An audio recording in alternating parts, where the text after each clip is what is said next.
Apa kabar teman-teman semua? Salam sehat selalu ya.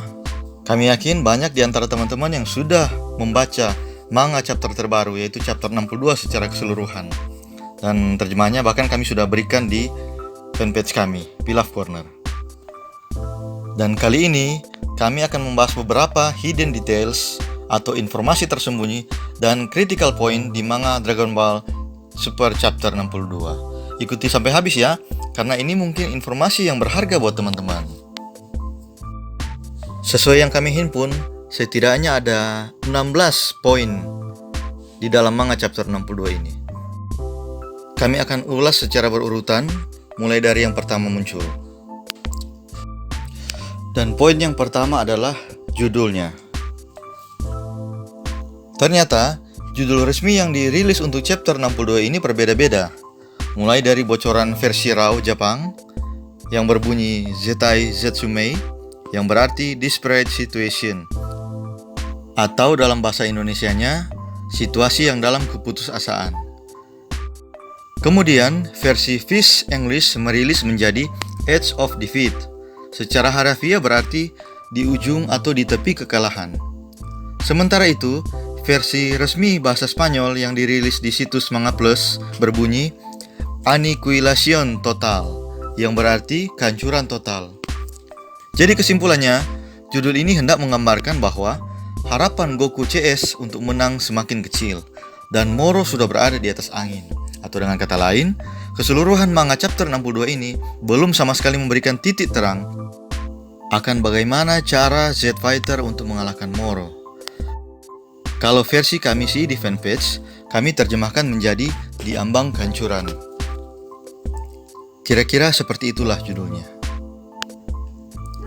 Poin yang kedua adalah Toyotaro sering lupa menggambar logo Galactic Patrol di baju Z Fighter. Memang hal ini bukan cuma terjadi di chapter ini, tapi juga di chapter-chapter sebelumnya. Ada hal-hal yang terlewatkan oleh Sensei Toyotaro. Maklum saja, ini faktor human error. Barangkali juga karena kejar tayang, sehingga harus menggambar 45 halaman dalam 1 bulan. Poin yang ketiga adalah Moro cerdik menyerang di bagian vital lawannya. Ingat di chapter 60, Moro selalu mengincar bagian vital Goku, sehingga bisa membuat damage yang besar, sehingga konsentrasi dan serangan Goku menjadi melemah. Akhirnya kalah.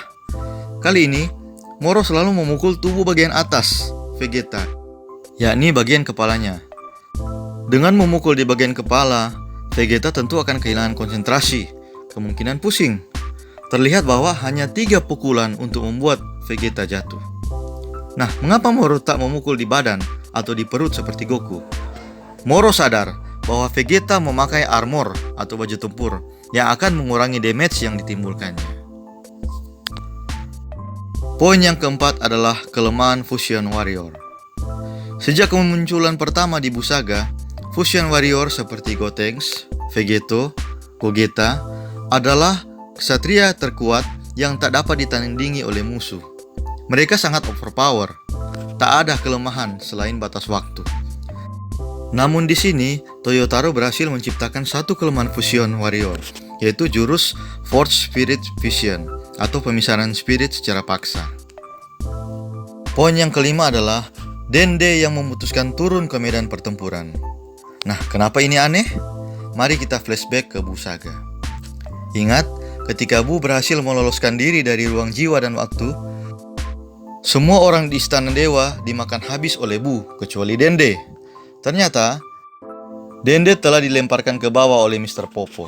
Karena, apapun yang terjadi, Dende adalah Dewa Bumi yang tak boleh mati, supaya juga menyelamatkan Dragon Ball dari kepunahan. Yang terjadi saat ini adalah sangat kontras. Mr. Popo dan yang lain seakan lupa akan peristiwa di Busaga.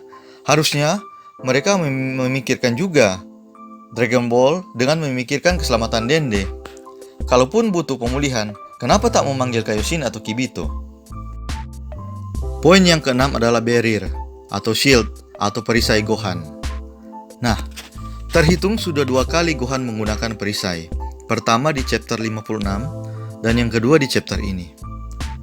Selama Gohan bertarung membela bumi, Baru di arc ini ditunjukkan Gohan menggunakan perisai. Tidak pernah sekalipun sejak di Dragon Ball Z.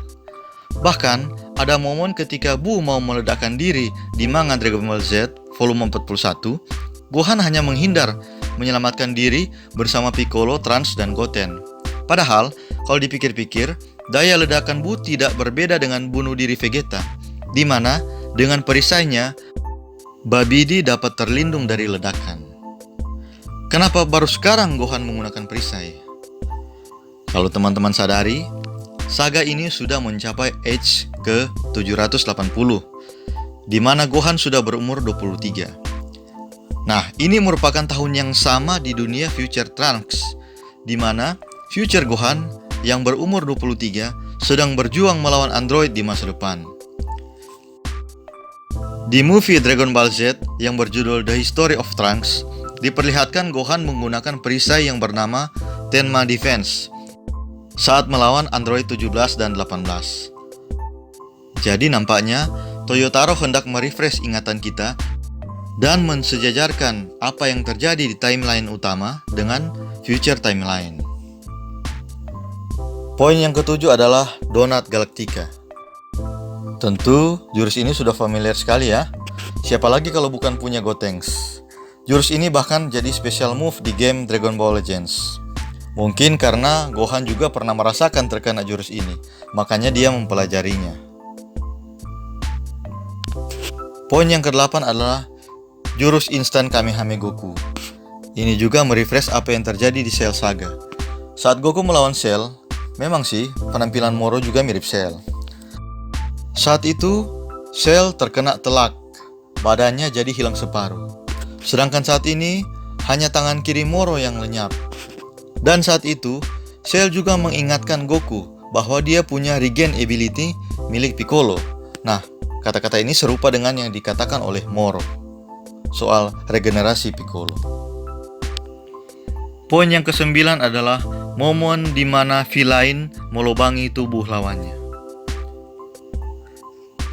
Nah, adegan ini beberapa kali terjadi mulai dari di Dragon Ball hingga di Dragon Ball Super. Tapi memang sih Moro sering melakukannya di Dragon Ball Super. Bahkan Goku sendiri pernah dilobangi di bagian yang sama saat melawan Piccolo. Hanya saja kali ini bedanya Goku langsung pingsan. Beda sekali dengan Goku yang masih punya semangat juang tinggi untuk terus berjuang melawan Piccolo. Kira-kira apa ya sebabnya? Apa mungkin karena Goku yang sudah jadi lebih tua sekarang? Atau mungkin karena sudah 2 kali dilobangi di bagian yang sama? Atau mungkin juga ya mungkin tangan Moro beracun, entahlah guys ya. Poin yang ke-10 adalah regenerasi tangan Moro. Kalau teman-teman jeli memperhatikan bahwa tidak hanya tangan Moro yang tumbuh kembali, tapi juga sabuk ikat tangannya juga muncul lagi. Aneh juga ya kalau Toyotaro tidak memperhatikan hal tersebut. Nah, ini mirip dengan regenerasi Buu. Ketika Buu meregen tubuhnya, jubahnya juga ikut kembali. Nah, kemungkinan yang paling mendekati bahwa sabuk di tangan Moro seperti halnya jubah Buu itu bukan hanya sekedar pakaian, tapi sepertinya itu sudah menjadi bagian dari tubuh mereka, hanya saja berbentuk seperti pakaian. Poin yang ke-11 adalah gaya Moro dalam meninju Gohan dengan enteng. Nah, adegan ini mirip sekali dengan gaya Vegeta sewaktu menyingkirkan Noku di turnamen di chapter terakhir volume 42 Dragon Ball Z. Konyol sekali ya, hihihihi. Lalu poin yang ke-12 adalah gigi Gohan rontok. Dalam pertarungan di dunia Dragon Ball, jarang sekali kita melihat orang yang giginya hancur saat terkena pukulan. Sekalipun itu pukulan yang berat atau pukulan yang sangat telak. Tapi scan ini mengingatkan kita dengan pasangan Gohan sendiri, yakni Videl, saat menjadi bulan-bulanan Super Povich yang membuat giginya hancur, namun akhirnya bisa pulih kembali berkat kacang Zenzu. Poin yang ke-13 adalah Piccolo ternyata punya jurus meledakkan diri. Kalau baru dipelajari sih rasanya tak mungkin. Orang sebijak Piccolo loh. Piccolo ini cerdik dalam memaksimalkan momen yang tepat. Tapi Jurus ini tidak dia perlihatkan di Cell Saga maupun di Buu Saga.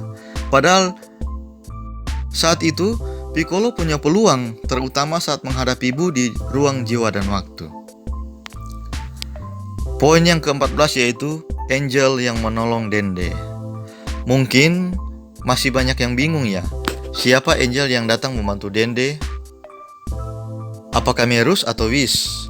Nah, soal itu kita bisa melihat dari lambang di jubahnya, di mana dia tidak memiliki logo yang menyerupai berlian, dan juga bisa lihat dari model jubahnya jika dibandingkan dengan jubah Whis. Ketika kita memperhatikan dengan saksama, maka kita pasti tahu bahwa Angel itu adalah Merus. Poin yang ke-15 adalah tembakan pistol Gekko yang membuat Moro berkutik. Nah, seharusnya tembakan pistol sekelas Gekko takkan ada pengaruh apa-apa. Namun tembakan ini seakan-akan sempat membuat Moro bergeming, sehingga Gekko terkejut. Apakah benar itu karena tembakannya?